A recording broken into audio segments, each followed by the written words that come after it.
Deus abençoe elas com as crianças lá.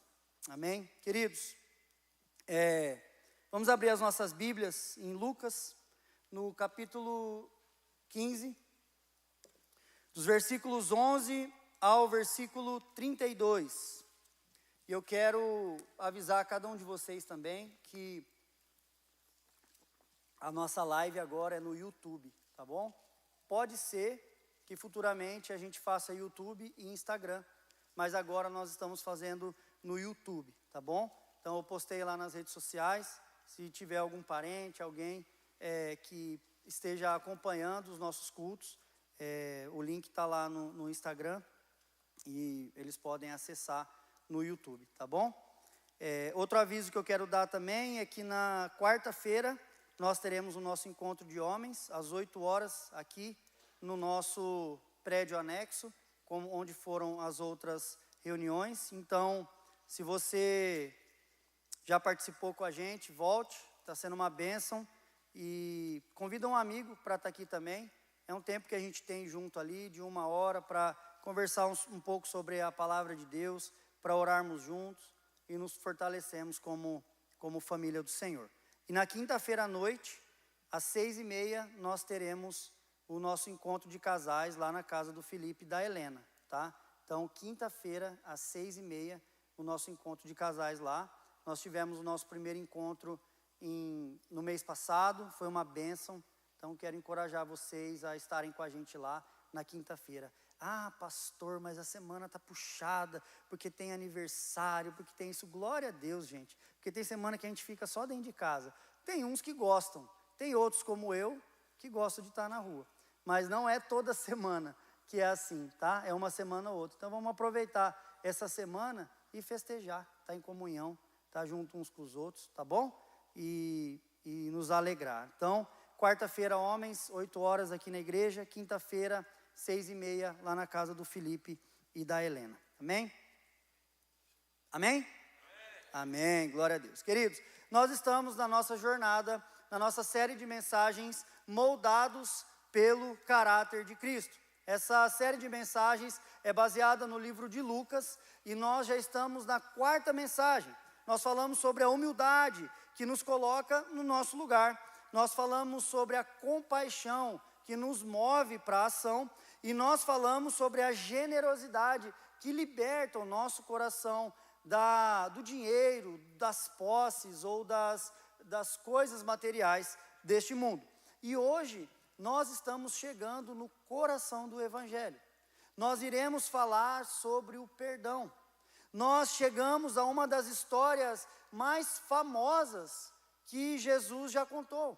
É uma história tão profunda, que se a gente fosse fazer uma série de mensagens só nessa história, nós teríamos muitos e muitos cultos para falar sobre ela. Ela é riquíssima, ela nos ensina muita coisa. Então, hoje talvez vocês vão aprender, ou vocês vão colocar no coração de vocês uma das muitas lições que essa história tem para nos contar. E essa história é a história que muitos chamam do filho pródigo. A parábola do filho pródigo. Mas eu queria propor algo diferente para a gente hoje. Eu queria que essa história não fosse sobre o filho que se perdeu. Eu não queria que essa história fosse sobre alguém que caiu em pecado, mas eu queria que essa história fosse sobre um pai que nos encontra. Sobre um pai gracioso, sobre um pai amoroso. Uma história sobre o coração de Deus. Uma história que reflita 2 tipos de pessoas que existem em todas as igrejas, em todas as famílias e talvez dentro do nosso coração. Tem aqueles que se perdem, quebrando todas as regras, mas também tem aqueles que se perdem, tentando obedecer todas as regras, tentando guardar todas as regras. Então, queridos, essa noite eu quero que você abra o seu coração, abra sua mente para compreender aquilo que o Senhor tem para falar. Porque essa mensagem vai falar sobre um pai que nos ama. Essa mensagem vai falar sobre um irmão desobediente, perdido. Mas essa história também vai falar de um irmão que está dentro de casa, mas também está perdido. Vamos ler o texto de Lucas, capítulo 15, a partir do versículo 11, diz o seguinte: E Jesus disse ainda, um homem tinha 2 filhos. Certo dia, o mais moço disse ao pai: Pai, quero que o Senhor me dê agora a minha parte da herança. E o pai repartiu os bens entre os 2. Poucos dias depois, o filho mais moço ajuntou tudo o que era seu e partiu para um país que ficava muito longe. Ali viveu uma vida cheia de pecado e desperdiçou tudo o que tinha. O rapaz já havia gastado tudo, quando houve uma grande fome naquele país, e ele começou a passar necessidade. Então procurou um dos moradores daquela terra e pediu ajuda. Este o mandou para sua fazenda a fim de tratar dos porcos. Ali, com fome, ele tinha vontade de comer o que os porcos comiam, mas ninguém lhe dava. Caindo em si, ele pensou: quantos trabalhadores do meu pai têm comida de sobra, e eu estou aqui morrendo de fome? Vou voltar para a casa do meu pai e dizer: Pai, pequei contra Deus e contra o Senhor, e não mereço mais ser chamado de seu filho. Me aceite como um de seus trabalhadores. Então saiu dali e voltou para a casa do pai. Quando o rapaz ainda estava longe de casa, o pai o avistou, e com muita pena do filho correu, o abraçou e o beijou. E o filho disse: Pai, pequei contra Deus e contra o Senhor, e não mereço mais ser chamado de seu filho. Mas o pai ordenou aos empregados: depressa, tragam a melhor roupa e vistam ele, ponham um anel no dedo dele e sandálias nos seus pés. Também tragam e mate o bezerro gordo. Vamos começar a festejar, porque este meu filho estava morto e viveu de novo. Estava perdido e foi achado, e começaram a festa. Enquanto isso, o filho mais velho estava no campo. Quando ele voltou e chegou perto da casa, ouviu a música e o barulho da dança. Então chamou o empregado e perguntou: o que é que está acontecendo? O empregado respondeu: seu irmão voltou para casa vivo e com saúde, por isso seu pai mandou matar o bezerro gordo. O filho mais velho ficou zangado e não quis entrar. Então o pai veio para fora e insistiu com ele para que entrasse. Mas ele respondeu: faz tantos anos que trabalho como um escravo para o Senhor e nunca desobedeci a uma ordem sua. Mesmo assim, o Senhor nunca me deu nem ao menos um cabrito para eu fazer uma festa com os meus amigos. Porém esse seu filho desperdiçou tudo que era do Senhor, gastando dinheiro com prostitutas. E agora ele volta, e o Senhor manda matar o bezerro gordo? Então o pai respondeu: meu filho, você está sempre comigo, e tudo que é meu é seu. Mas era preciso fazer essa festa para mostrar a nossa alegria, pois este seu irmão estava morto e viveu de novo, estava perdido e foi achado. Vamos orar. Pai, que a tua palavra seja pregada, que nós possamos, ó Pai, compreender aquilo que o Senhor quer nos ensinar essa noite. Fale aos nossos corações. Usa a minha boca, Pai. Usa, Pai, aquilo que foi estudado, aquilo que foi preparado. Mas que o Teu Espírito seja aquele que conduza. Que o Teu Espírito seja aquele que fale. Que possamos sair daqui transformados. Para a honra e glória do Teu nome, em nome de Jesus que nós oramos. Amém.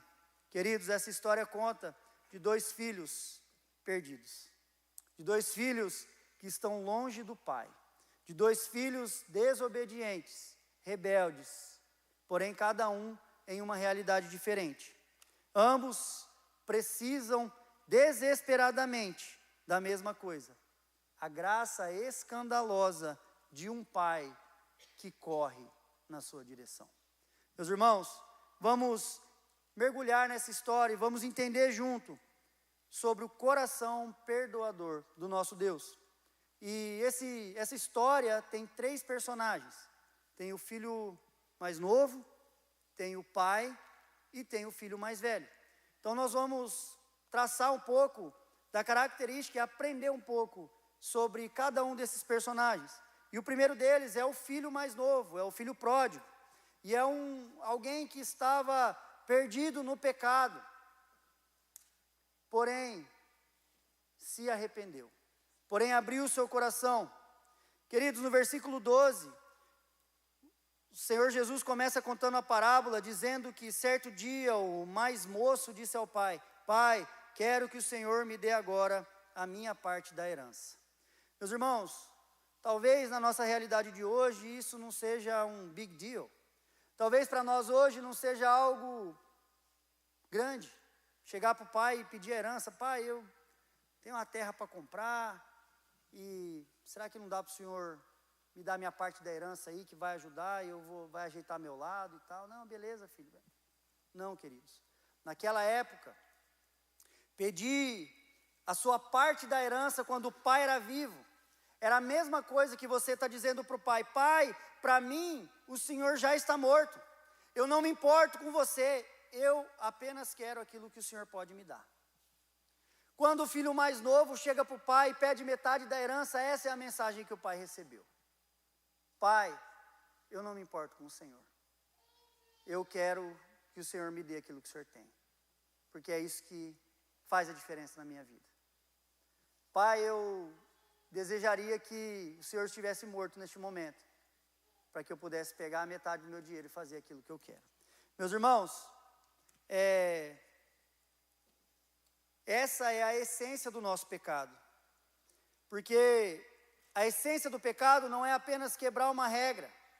A essência do pecado, ela é quebrar um relacionamento. É olhar para Deus e dizer: Deus, eu não quero você, eu quero as suas bênçãos. É olhar para Deus e dizer: eu quero a sua criação, mas eu não quero o Criador. É dizer para Deus: pai, eu quero a sua casa, mas eu não quero a sua presença. Eu quero aquilo que o Senhor tem para me dar, mas eu não quero o Senhor. E o apóstolo Paulo, ele descreve perfeitamente isso lá em Romanos 1:25, quando ele fala que eles adoraram e serviram a criatura no lugar de Criador. Meus queridos, Deus está sendo deixado para trás. Se nós olharmos para o país que nós moramos hoje, os Estados Unidos, é um país que foi criado e foi fundado baseado na palavra de Deus. É um país que a sua legislação, o seu código de conduta ali, como que chama? Constituição, foi criado baseado na palavra de Deus. Um país que se diz cristão, porém um país que virou as costas para o Evangelho. Um país que se perdeu do Evangelho. Um país que nas escolas públicas foi proibido pregar o Evangelho. Que nas escolas públicas foi proibido falar sobre a Bíblia.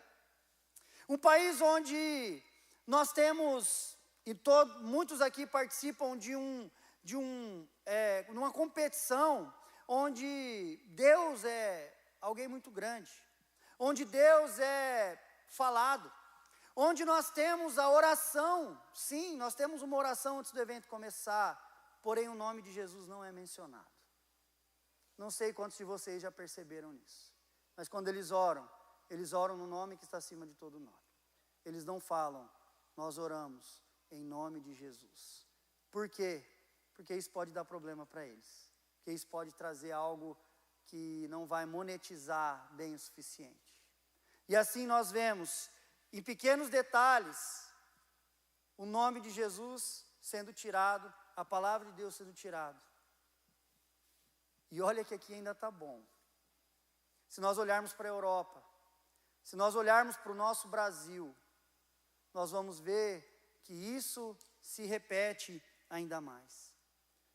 Um país que chegou na sua glória, um país que, os Estados Unidos, que chegou a ser uma potência, quando eles conquistaram aquilo que eles quiseram, o poder, a grandeza, eles se voltaram as costas para Deus. Porque essa é a caminhada natural daquele que busca a criatura e não o Criador, daquele que busca as bênçãos de Deus, não o Deus das bênçãos. Queridos, o pecado é a busca desesperada por autonomia. Nós queremos ser os nossos próprios deuses. É a mesma mentira que foi contada no Éden. Não, você não vai morrer. Na verdade, o que Deus falou é que se você comer do fruto dessa árvore, você será como ele. E qual é o desejo de todo ser humano? Ser um Deus. E qual é a caminhada que nós temos visto a nossa sociedade seguir cada dia mais e mais? Nós buscando ser deuses da nossa própria história. Nós buscando tomar o trono do nosso próprio coração. Ah, pastor, não concordo, porque nós vemos que o índice de cristianismo está crescendo, o Brasil está se tornando um país cristão. Talvez nos números, talvez da boca para fora, mas infelizmente nós não temos visto o resultado desse cristianismo sendo refletido na vida do povo que vive. Meu pai mora no Brasil, minha mãe estão aqui há um pouco de tempo, e meu pai fala, a cultura do Brasil é, eu preciso tirar vantagem de alguém. Eu preciso te derrubar para conquistar aquilo que eu quero. Será que é isso que o cristianismo prega? Não. O que o cristianismo prega é nós nos doarmos, é nós nos entregarmos. Porém, um homem, quando ele quer se tornar o dono da sua própria história, quando ele quer se tornar autônomo, ou seja, quando ele quer se ver livre de Deus e tomar as próprias decisões, o desejo dele vai direto com o desejo da sua carne. E ele faz o que for preciso para alcançar aquilo que ele traçou, nem que seja pisar em alguém, nem que seja derrubar alguém. Por isso que o país, ou o mundo, está virado de cabeça para baixo. Por isso que nós estamos vivendo uma epidemia moral no mundo. Porque o homem decidiu seguir o seu próprio caminho. Porque essa é a raiz do pecado, querido. E é isso que nós vemos nessa história. É isso que nós vemos na história desse rapaz. Isaías, capítulo 53, versículo 6, fala, todos nós andávamos desgarrados como ovelhas, cada um se desviava pelo seu caminho. Cada um de nós, em nosso coração, já quis o nosso próprio caminho, longe do Pai. Porém, meu irmão, se você está aqui essa noite, é porque você experimentou a graça de um Pai amoroso, cheio de misericórdia, que te ama e foi atrás de você. Que te ama e te recebeu de braços abertos. Que te esperou e te viu de longe para te resgatar, para te restaurar. Meus irmãos, nós vemos o desejo desse rapaz, nós vemos o coração desse rapaz totalmente longe do Senhor. Então ele faz esse pedido para o seu pai, e o que acontece? O versículo 13 diz que o pai deu a ele aquilo que ele pediu. O pai entregou a ele a metade de todos os seus bens. O pai concedeu a ele aquilo que ele desejava. Meus irmãos, a palavra de Deus nos fala que o Senhor nos entrega as nossas próprias paixões. Se é isso que você quer, querido, vai, segue. Segue o seu caminho. Agora, o que acontece com aquele que o Senhor entrega as suas próprias paixões? O que aconteceu com esse filho que recebeu um sim do seu pai? Versículo 13 fala, ali viveu uma vida cheia de pecado e desperdiçou tudo que tinha. Ele perdeu, ele jogou no lixo tudo aquilo que o pai dele havia construído há muitos e muitos anos. Ele estava vivendo exatamente aquilo que Efésios capítulo 2, versículo 12 nos fala. Diz o seguinte, naquele tempo vocês estavam separados de Cristo, eram estrangeiros e não pertenciam ao povo escolhido de Deus. Não tinham parte nas suas alianças que eram baseadas nas promessas de Deus para o seu povo. E neste mundo viviam sem esperança e sem Deus. Esse rapaz vivia sem esperança, esse rapaz vivia sem Deus, esse rapaz vivia sem salvação, esse rapaz vivia apenas baseado na sua vontade. E qual foi o resultado? Desastroso, calamidade. Meus irmãos, esse rapaz chegou no fundo do poço. Esse rapaz chegou a buscar se alimentar da comida do animal mais impuro do povo de Israel. Ele foi cuidar de porcos. Porcos é impuro. Os porcos não podem servir de alimento para o judeu. Esse homem não apenas foi servir aos porcos, mas ele desejou a lavagem. Quem aqui já cuidou de porco alguma vez? Levanta a mão. Já cuidou de porco? Vocês sabem o que é uma lavagem, né? Vocês já tiveram vontade de comer lavagem alguma vez? A vontade quando você vê uma lavagem é de vomitar, não é de comer. E isso mostra para nós o tamanho, a profundidade do abismo que esse rapaz estava, o tamanho da fome que ele tinha. Porém, no fundo do poço, na humilhação total, a graça começa a agir. E o versículo 17 nos fala, caindo em si, ele pensou, quantos trabalhadores do meu pai têm comida de sobra, e eu estou aqui morrendo de fome. Olha só o que a palavra diz: caindo em si, ele acorda do pesadelo, ele percebe que ele fez uma loucura. E aqui nós vemos a beleza de um verdadeiro arrependimento. Queridos, arrependimento não é a mesma coisa do que remorso. Remorso é quando você tem medo da consequência. Então você pede perdão. Então você fala, não, eu faço tudo o que você quiser para você não me dar essa consequência. Mas isso não se sustenta. Porque nós nos esquecemos e nós buscamos aquilo de novo. Mas o arrependimento, ele é a mudança de atitude. A tradução de arrependimento é conversão. Mudança de atitude. É você estar andando nesse caminho e você se converte para esse caminho. É você deixar de fazer aquilo que você estava fazendo. Então esse rapaz, ele se arrepende. E ele então começa a ensaiar um discurso. Ele ensaia uma confissão honesta. Olha o que fala os versículos 18 e 19. A confissão dele é mais ou menos assim: Pai, pequei contra Deus e contra o Senhor, e não mereço mais ser chamado de seu filho. Me aceite como um dos seus trabalhadores. Olha que ele não volta com arrogância. Ele não volta falando, Pai, eu sou seu filho. Me ajuda, por favor. Não. Ele sabe que ele já tinha aberto mão do direito de ser filho. Ele já sabe que ele abriu mão de todos os direitos que ele tinha naquela casa. Ele sabe que no coração dele e na boca dele, ele declarou a morte do seu pai. Ele disse, Pai, para mim o Senhor está morto, me dá a minha parte, que é a única coisa que eu quero do Senhor. Meu irmão, ele sabe que perdeu todo o direito. E ele só quer estar perto do seu pai. A única coisa que vem no coração dele é, mesmo que eu seja um servo, a casa do meu pai é o melhor lugar para eu estar. Mesmo que eu seja um escravo, a casa do meu pai é o melhor lugar que eu possa estar. Ele chega com um coração que o salmista descreve no Salmo 51, 17, que fala assim, tu não rejeitarás um coração humilde e arrependido. Querido, o Senhor não rejeita um coração humilde.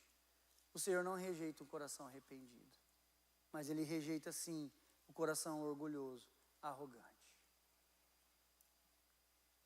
Agostinho de Hipona diz que o orgulho foi o que transformou anjos em demônios. Foi o desejo de ser como Deus que fez com que Lúcifer e metade e 1/3 dos anjos caíssem e entrassem em inimizade profunda com Deus. Porém, é a humildade que nos restitui, que nos retrata e que refaz o nosso relacionamento. Jesus morreu na cruz do Calvário para aquele que olha para dentro de si e reconhece o seu pecado e pede perdão ao Senhor sinceramente e muda de vida. Esse é o ambiente do conserto. Esse é o ambiente da restauração. Um coração humilhado. E queridos, muitas vezes nós precisamos chegar ao fundo do poço. Sabe para quê? Não é porque o Senhor se alegra com a gente estar no fundo do poço. É porque é o único momento que nós abrimos mão de nós mesmos e desistimos de ser o Senhor da nossa história. É quando nós não temos mais para onde correr. O dia que eu sentei na mesa do pastor e falei assim, pastor, eu desisto. Eu não dou conta de ser um pastor.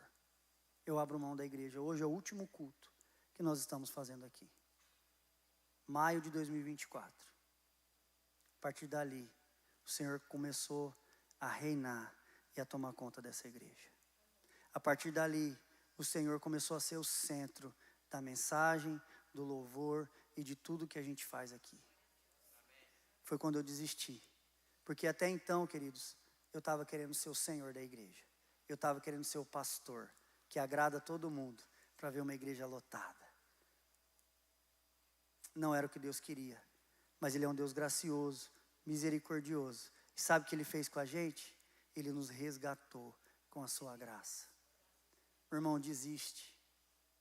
Desiste. a melhor coisa que você faz na sua vida é desista. Porque o Senhor é aquele que vai tomar conta de você. Ele é o nosso Deus. Foi isso que aconteceu com esse rapaz. Quando ele chegou no fundo do poço, ele se humilhou. Então nós vemos o segundo personagem dessa história, o pai. Um pai perdoador, um pai cheio de graça, um pai que celebra a restauração. Olha o que o versículo 20 diz. Então saiu dali e voltou para a casa do pai. Quando o rapaz ainda estava longe de casa, o pai o avistou. E com muita pena do filho, correu, o abraçou e o beijou. Olha o que o texto fala, ainda estava longe. Como que esse pai conseguiu ver esse filho que estava voltando, mas ainda estava longe? Porque ele estava esperando, porque ele estava olhando. Todos os dias, ele olhava para ver se o seu filho voltava. Porque o coração dele desejava que o seu filho se arrependesse e voltasse para casa. Querido, o Senhor deseja o nosso arrependimento. O Senhor quer que nós voltemos para casa. O Senhor espera a nossa volta. A iniciativa do perdão, meus irmãos, ele é de Deus. Olha o que a Bíblia fala sobre isso. Romanos 5, capítulo 5, versículo 8 fala: mas Deus prova o seu próprio amor para conosco pelo fato de ter Cristo morrido por nós, sendo nós ainda pecadores. Meu irmão, Cristo morreu por você, mesmo quando você ainda era pecador. Lá em 1 João, capítulo 10, capítulo 4, versículo 10, João, ele reforça isso que Paulo fala. Ele diz assim: nisto consiste o amor, não em que nós tenhamos amado a Deus, mas em que Ele nos amou e enviou o seu Filho como propiciação dos nossos pecados. Querido, você só tem a capacidade de amar porque você foi amado primeiro. Você só tem a capacidade de amar porque Cristo te amou, o Pai te amou e Cristo morreu por você por amor. Ele nos vê na nossa miséria, Ele nos vê no nosso pecado e Ele quer ter um relacionamento conosco. Querido, outro detalhe que nós vemos nesse texto é que o pai olhava quando ele ainda estava longe, e aí diz que o pai correu. Esse pai, ele era um senhor, ele era um idoso, ele era um homem que provavelmente tinha posses, era um homem honrado, porque naquela época, dependendo das posses, daquilo que você tinha, você era honrado por aquilo. E então, aquele homem correr para um idoso naquela época, um homem do calibre dele, não era algo bom, era vergonhoso, era desonrado. Assim como o Zaqueu, que era um homem rico, que a palavra diz, correu e subiu numa árvore, esse pai também correu em direção ao seu filho. Isso não era algo aceitável para um homem na posição dele, mas ele não estava nem aí, porque ele não estava preocupado com aquilo que era certo ou errado diante dos homens. Os olhos dele estavam voltados para o seu filho, os olhos dele estavam voltados para a sua graça, e ele correu para o seu filho. Queridos, então nós vemos que o homem correu, encontra com o seu filho, e o filho começa a falar aquele discurso ensaiado: pai, pequei contra Deus e contra ti, e já não sou mais digno de ser seu filho. O pai não se importa, o pai interrompe. É que eu vou voltar, gente, calma, senão me desconcentro. O pai, ele interrompe aquilo que o filho estava falando. E ele diz: tragam um novilho. E ele diz: vamos fazer uma festa. Ele não deixa o filho terminar o seu discurso. Sabe por quê, querido? Porque Deus não está nem aí com o seu discurso. Deus quer o seu coração. O seu coração está arrependido. Você está verdadeiramente arrependido dos seus pecados e quer voltar para a casa do Pai. Não é o seu discurso que vai dizer algo, mas a sua atitude. Em Atos nós vemos a palavra de Deus falar que o coração arrependido gera frutos de arrependimento. O nosso perdão da boca para fora não atinge o coração de Deus, mas o nosso perdão nas nossas atitudes, quando nós somos transformados, isso sim toca o coração de Deus. Então, o Pai não apenas perdoa, Ele restaura completamente. E Ele faz isso com 3 atos simbólicos. O primeiro dele, Ele pede para dar a melhor roupa. O versículo 22 nos fala isso. E não era qualquer roupa, era a melhor roupa. Era a melhor túnica que eles tinham. Sabe por quê? Porque Ele não queria apenas esconder a sujeira ou a vergonha do filho, mas Ele queria apresentar aquilo que era de melhor. E isso nos leva para a doutrina da justiça de Cristo, que nos é imputada. Deus não apenas nos perdoa, Ele nos veste com a justiça perfeita do seu Filho Jesus. Quando nós entregamos o nosso coração ao Senhor Jesus Cristo, nós somos perdoados e nós somos vestidos com as vestes do nosso Salvador.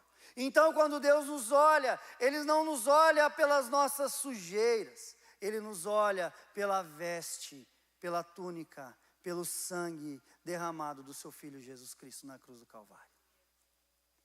Meus irmãos, Ele nos veste com a justiça perfeita do seu Filho. E essa é a promessa de Zacarias capítulo 3, versículo 4, que diz: tirem as vestes sujas dele. Eis que tenho feito com que passe de ti a tua iniquidade, e te vestirei de finos trajes. Sabe qual que é o fino traje que você veste essa noite, querido? Não é a etiqueta da sua camisa, não é a marca da sua bota. É o sangue de Jesus Cristo que está sobre nós. É o manto do nosso Senhor Jesus Cristo que nos cobre a multidão dos nossos pecados. Meu irmão, o segundo item é o anel no dedo. E o anel, naquela época, era o selo da família. Era como se fosse o cartão de crédito da época. Ele significava autoridade, significava identidade. Aquele anel mostrava a qual família você pertencia. Meus irmãos, nós vemos que esse homem teve a sua identidade restaurada. Ele não é mais servo, ele é filho de novo. E essa é a doutrina da adoção. Deus não apenas nos perdoa, Ele nos adota em sua família. Gálatas capítulo 4, versículo 5, fala que nós fomos redimidos para que recebêssemos a adoção de filhos. E por causa disso, recebemos o espírito de adoção, baseado no qual clamamos: Abba, Pai. Nós somos filhos de Deus quando nós entregamos a nossa vida a Jesus Cristo, porque nós não somos filhos naturais, nós somos filhos adotivos. Queridos, quando nós ouvimos várias e várias vezes na nossa vida que todos somos filhos de Deus, eu quero dizer para você que essa não é uma verdade bíblica. A verdade bíblica é que todos somos criaturas de Deus, mas somos tornados filhos quando entregamos a nossa vida ao Senhor Jesus Cristo e recebemos a adoção. Então nos tornamos filhos. Queridos, eu e você somos filhos de Deus, lavados, redimidos, transformados e restaurados. Por último, a sandália nos pés. A sandália representa que ele não era mais um escravo, ele era um filho. Porque escravos andavam descalços e filhos usavam sandálias. Isso era uma declaração pública: este não é o servo, este é o meu filho. Quando ele pede para entregar as sandálias e dar as sandálias, ele está restaurando a identidade desse homem. Você veio para pedir para ser um escravo, mas você não é escravo, você é filho. Toma essa sandália. Irmão, é a liberdade que temos em Cristo Jesus. Jesus mesmo disse em João 8,36, se pois o Filho os libertar, vocês serão verdadeiramente livres. E Paulo nos adverte em Gálatas 5,1, foi para a liberdade que Cristo nos libertou. Portanto, permaneçam firmes e não se submetam de novo ao jugo da escravidão. Nós não somos mais escravos do pecado, nós não somos mais escravos de nós mesmos, nós somos filhos amados do Senhor. Querido, essa é a nossa identidade. Sua identidade não é o seu passado, a sua identidade não é um cuidador de porcos. Sua identidade não é um beberrão e um fanfarrão. A sua identidade não é aquilo que você fez no passado. A sua identidade é de filho de Deus, porque Jesus Cristo te fez filho de Deus. Por causa do sacrifício de Jesus nas nossas vidas. Martinho Lutero diz, a lei diz isso, a lei diz faça isso, e nunca é feito. Mas a graça diz creia nisso, e porque tudo já foi feito. O pai não pediu nada ao filho, ele simplesmente restaurou o filho pela sua graça. Meus irmãos, isso não sou eu que estou falando, isso é a palavra de Deus, é a parábola de Jesus. Então nós vemos o terceiro personagem, e o terceiro personagem é o irmão mais velho. E essa é a parte que para nós, aqueles que estão na igreja, fala mais alto. Porque esse irmão, esse homem, quando ele ouve que está sendo festejado a volta do seu filho, seu irmão que estava perdido, ele sente raiva, ele não se alegra, ele não celebra, ele se entristece e o coração dele se endurece. E o versículo 29 nos revela uma conversa dele com o pai, onde ele diz, faz tantos anos que trabalho como um escravo para o Senhor e nunca desobedeci uma ordem sua. Perceba a linguagem que esse homem usa. Ele fala assim, trabalho. Ele fala assim, eu nunca desobedeci. Queridos, ele não se vê como filho. Ele se vê como um empregado que merece um pagamento. Ele não se vê como um filho, ele se vê como um escravo. Meu irmão, ele era obediente por fora, mas o coração dele era tão rebelde quanto o coração do irmão mais novo. Sabe por quê? Porque ele também fazia todas as coisas da forma correta para receber alguma coisa do pai. Ele também obedecia todas as regras e trabalhava arduamente para receber os bens que o pai podia te dar. E isso é legalismo. Isso também é rebelião. Essa é a religião da performance. É o coração que diz, Deus, eu fiz a minha parte, agora o Senhor faz a sua. Deus, o meu pecado valia 1000, eu dei os 1000, agora cadê a bênção? Deus, eu dei os 10%, cadê agora a chuva de bênçãos que vai cair na minha vida?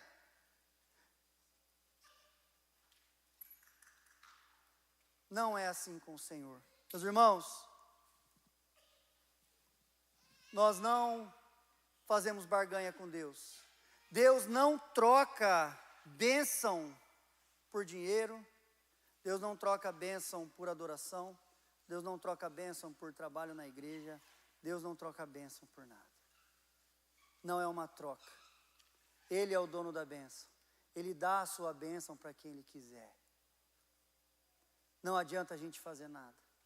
E quando nós queremos chegar na igreja e tentar barganhar com Deus, querendo entregar alguma coisa para Ele, para receber algo dEle, sabe o que a gente recebe? Rejeição.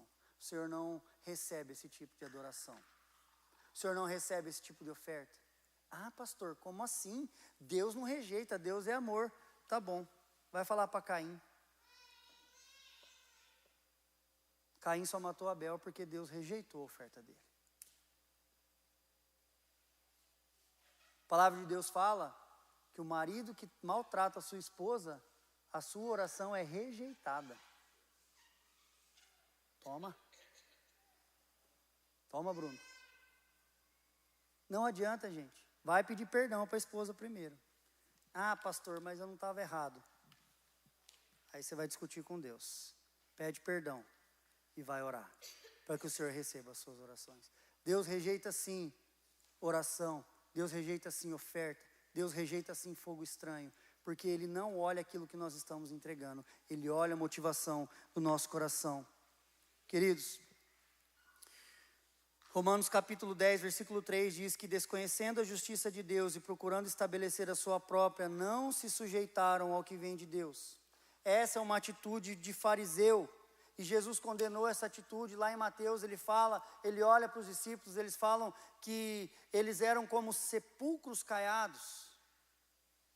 Como dizia minha mãe, por fora bela viola, por dentro pão bolorento. Você pode parecer a coisa mais linda do mundo por fora, mas Deus vê a podridão do coração. Não adianta nós orarmos mais alto, não adianta nós lermos a Bíblia mais alto, não adianta a gente fazer uma contagem de coisas que nós fazemos para Deus, se o nosso coração está apodrecido pela amargura, pela falta de perdão, pelo desejo de receber do Senhor a herança aqui em vida ainda. A herança não vem para quem está vivo, querido. A herança vem para quem está morto. Porque quando nós entregamos a nossa vida ao Senhor Jesus, a gente não vive, a gente primeiro morre para ter a vida dele em nós. Para a gente seguir a Cristo, não é com vida, é com sacrifício, é com morte. Aquele que quer vir após mim, negue-se a si mesmo, tome a tua cruz e me siga. Ai, pastor, que difícil. Não, querido. O que eu estou falando para você é a melhor coisa do mundo. Porque quando ele pede para você morrer, ele está dizendo assim, eu tenho uma nova vida para você. Eu tenho algo melhor para a sua vida. Eu tenho uma vida na minha presença para você. Querido, não tem vida melhor do que andar com Jesus. Não tem vida melhor do que aquela que o Senhor Deus nos dá. Não tem história mais bonita do que aquela que é escrita com o Espírito Santo do Senhor nas nossas vidas. E quando nós morremos para o velho homem, ele nos dá uma nova vida. Aquilo que é velho se passou, eis que tudo se fez novo. Eu não estou falando para uma morte, para você simplesmente deixar de existir, não. Eu estou falando para você morrer, para que você exista em um relacionamento com o Espírito Santo do Senhor. Ele quer que a gente morra para que a gente tenha uma nova vida. E esse menino, esse cara estava obedecendo para que ele recebesse a herança do Senhor. Ele está tão perdido quanto o irmão mais novo. Porém, ele está perdido na casa do pai. Querido, é a pior coisa que tem, é estar perdido na casa do pai. Porque esse daí, como que você vai corrigir? Porque ele está no culto toda segunda, ele está nas orações todo dia, ele está em todas as reuniões que a igreja faz, ele está fazendo todos os programas, ele lê a Bíblia anualmente, ele lê o devocional de casais, ele dá o dízimo, ele é perfeito, mas ele está perdido no seu coração. Querido, Deus não quer a sua perfeição, Deus quer o seu coração. Desse jeito que ele está, porque é ele que vai transformar, é ele que vai mudar, não é você. Desiste, em nome de Jesus. O perdido dentro da casa é a perdição mais perigosa. Mas o que o pai faz com esse rapaz? Qual é a resposta do pai? É a mesma resposta para o filho mais novo. Eu também tenho graça para você. Eu também tenho restauração para você. Olha o que ele fala no versículo 31. Então o pai respondeu, meu filho, você está sempre comigo, e tudo o que é meu é seu.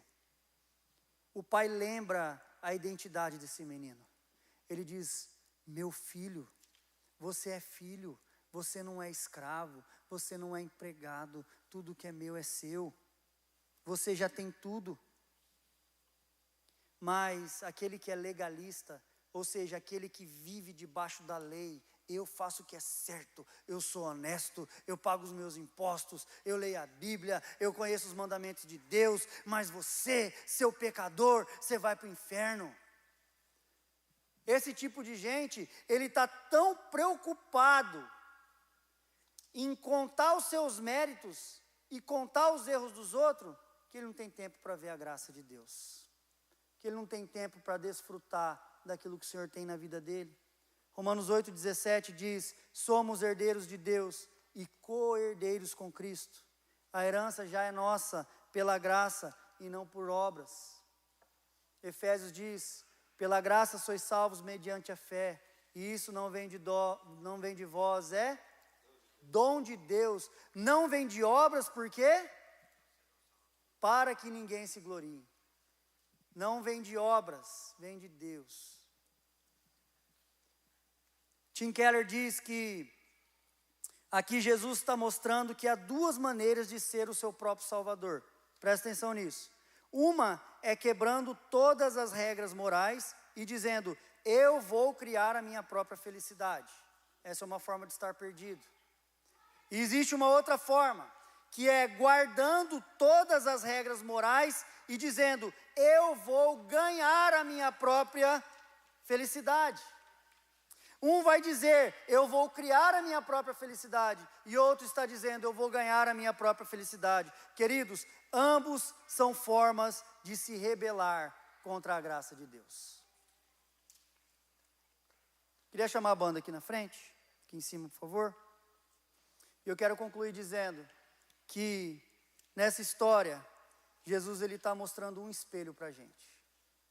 E a pergunta que o Senhor tem para a gente hoje é: qual dos dois filhos você é? Talvez você seja o filho mais novo, talvez você se rebelou contra Deus, talvez você buscou sua própria felicidade, longe de Deus, e agora você está no fundo do poço, e agora você está no chiqueiro, e agora você está desejando a comida dos porcos. Mas a notícia do Evangelho é que o Pai, Ele está de braços abertos te esperando. A notícia do Evangelho, querido, é que o Pai já preparou o seu caminho de volta para casa. Pelo seu grande amor, Ele enviou o seu Filho Jesus Cristo para morrer por mim e por você.